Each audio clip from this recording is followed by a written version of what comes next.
Hearts family. This is the voice of your host and producer, Tiara Sharma. And I'm so excited that you have joined me back today for our episode. We've started a new series called Mending Mother-Daughter Relationships, A Daughter's Journey. And today we're going to jump into our process called AFAR. AFAR is the acronym of the process that we will be using to go through this journey of emotional healing from those pains, those hurts, those disappointments that we have felt in the relationships with our mothers. Remember, I recommend that as we're going through this process that you take the position as a daughter, whether you've come here as a mother or as a daughter, your current relationships, what has brought you to this episode. I recommend that every woman take the position as a daughter as we go through this process because all women have been daughters. Not all women have been a mother, but we've all been a daughter. So it's important that we release those things that are keeping us from having healthy relationships with our current mothers or daughters in the present time. Today, we're going to talk about the first letter of the acronym AFAR is A, and that is for acknowledge. And remember that before you can address a challenge, you must acknowledge that it is a problem for you. And I stressed that last time that it is a problem for you, not your mother, not your father, not your siblings, not your spouse, not your children, not your coworkers, but for you. So if it's a problem for you, you must acknowledge it. Remember that I told you that the foundation of going through this process was going to be that letter that I wrote to my mother. And I shared that letter on the first episode. And so if you didn't catch that, go back to the first episode and listen to that letter that I wrote to my mother expressing all of those emotional things that I was holding on to during childhood that were preventing me from developing a healthy relationship with her. As I went back through that letter myself, there were 25 acknowledgments that I found that I needed to acknowledge. Remember that the acknowledgement is for you. It's for you. So it doesn't have to make sense to other people. If it comes up, release it. So what do I mean by release it? Speak it, write it, get it out of your body, period. All right. So we've taken the position of journaling through this process. So I hope you have your pen. I hope you have your paper because we're going to do some journaling. I want to share the 25 acknowledgments that I had to personally come face to face with during my process with mending my relationship with my mother. And so the first thing that I had to acknowledge is that my mother showed up for me the best way she knew how. My mother truly showed up for me the best way she knew how. Number 2, now that I am a mother, I have a greater appreciation for the love and the sacrifice that my mother paid. Number 3, this mental health wellness journey was difficult for me because I don't remember a time in my life when I was truly able to feel anything. So at the moment when I was going through this process, I couldn't remember a time where I actually felt anything because I had walked around avoiding my emotions and numbing for so long. I didn't feel anything. And so that's something that I needed to acknowledge. Number 4, I have been secretly battling with depression, anxiety, and exhaustion for 5 years. And I bring up that point. That's something that I had to recognize within me because as a healthcare provider, these are questions that I was asking my patients every day. Do you feel depressed? Do you feel anxious? Are you having suicidal thoughts? Are you resting? Basically being a hypocrite. So I was teaching information that I was not living. And so I had to come to that truth that, hey, I actually am battling. I'm having challenges with depression. I'm having challenges with anxiety. I'm having challenges with suicidal thoughts. I'm having challenges with exhaustion. And I'm tired. Number 5.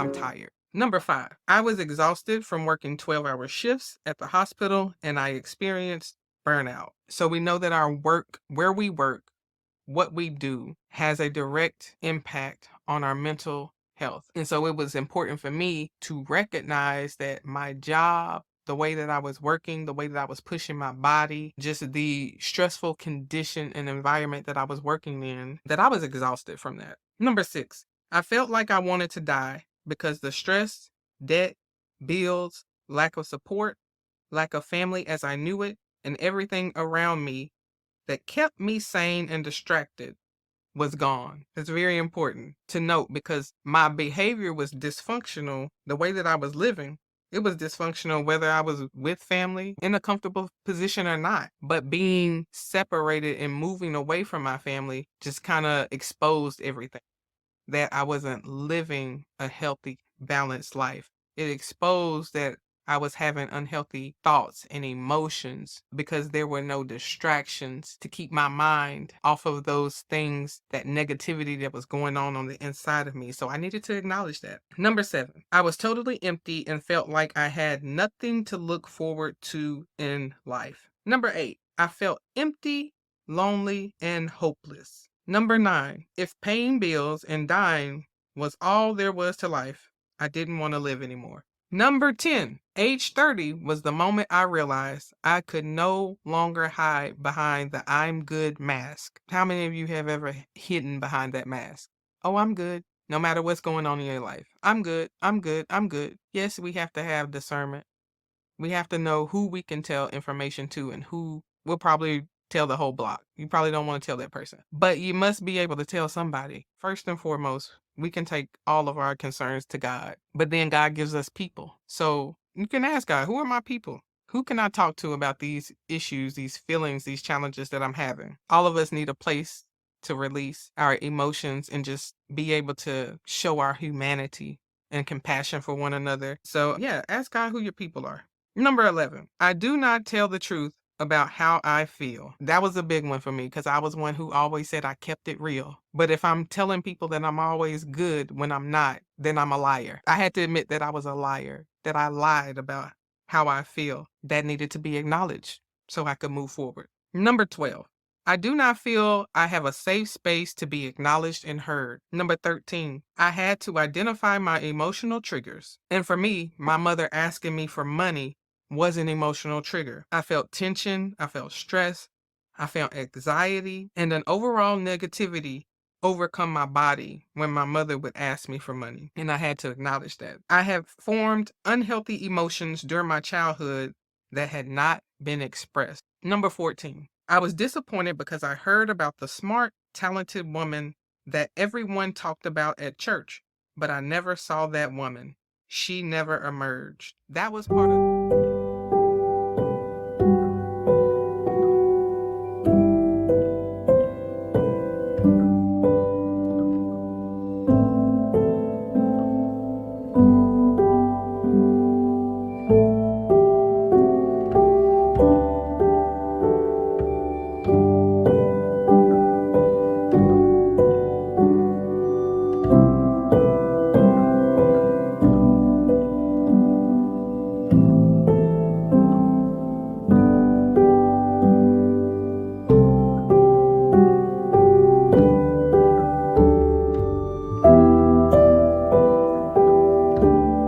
Never emerged. That was part of the letter that I wrote to my mother, where I expressed to her that every time I went to church, when we were little girls, our mother, she didn't go to church with us, but she sent us to church. And so I would hear all of these great things, people talking about how great my mother was, how great my mother was. But yes, my mother was great. She was responsible. She went to work. She paid the bills. She did all of these things. But the greatness that they talked about, how she would write, how she would act, all of these creative aspects of my mother that I wanted to see. My mother was very, very smart. Anybody who's ever come in contact with my mother knows she's a smart woman. But I was not seeing that. And that made me bitter and resentful inside because I'm like, well, mom, why are you not using your gifts, talents, and abilities? I didn't understand that. Number 15, I had developed resentment towards my father's behavior towards my mother, his priorities, and his ability to take care of us. Number 16, the family dynamics made me feel sad, anxious, and hopeless. My response was to be your good child.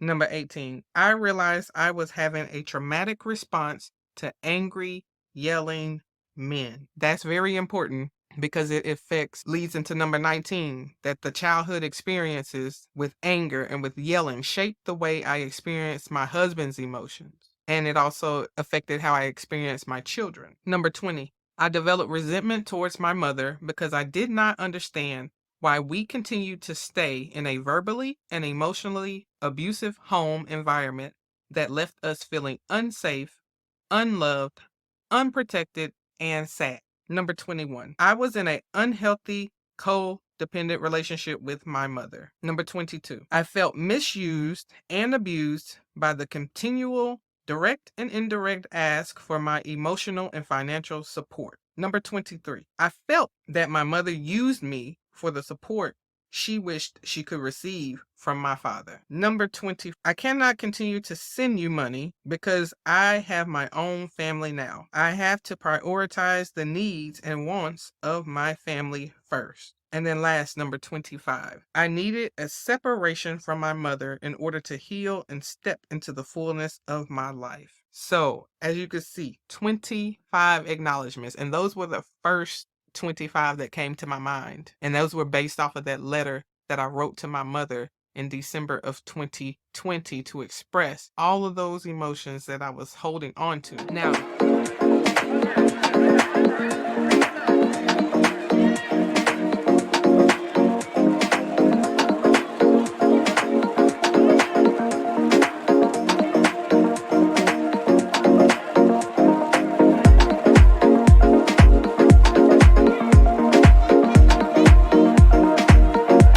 holding on to. Now, the question may come up. Did I really have to express that to my mother in order for our relationship to move forward? And I think that may be a personal decision. For me, that answer was yes, because I considered, hey, I could just write this down. I could just pray about this. Maybe I never even really have to share these things with her and we could still move forward. But I did not feel that that was possible, especially since my mother is still living. That is not the way that I believe that I should move, to just not say anything to her, because there was a part of me that has always hid myself from my mother. Those difficult conversations, those difficult emotions, for me wanting to be a people pleaser, me wanting to please my mother, me not wanting to be a burden to her, me not wanting to cause more stress or confusion or chaos to my mother. And so I hid myself from my mother. And part of my healing was to speak truth to my mother, to tell her how I was truly feeling, to tell her those things that really upset me, those things that really made me angry or made me sad or made me, whatever emotion that I was feeling. That was part of my healing process. So I would, every process, I'm giving you a blueprint. This is a blueprint, but there may be some differences in how we go through the process. And that's why I invite you to always pray. Always ask God about your process and what you should be doing and what is best for you in your personal journey in mending your mother-daughter relationships from a daughter.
turn. I want you to grab your journal, grab your pen, and let's release it. Let's write.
Thank you for watching this episode of A Store Heart TD. Life is a journey, and there are many moments. Some moments are smooth. You flow through them effortlessly. There are other moments when life's challenges interrupt your momentum, yet you find the strength to get back on track, to keep moving.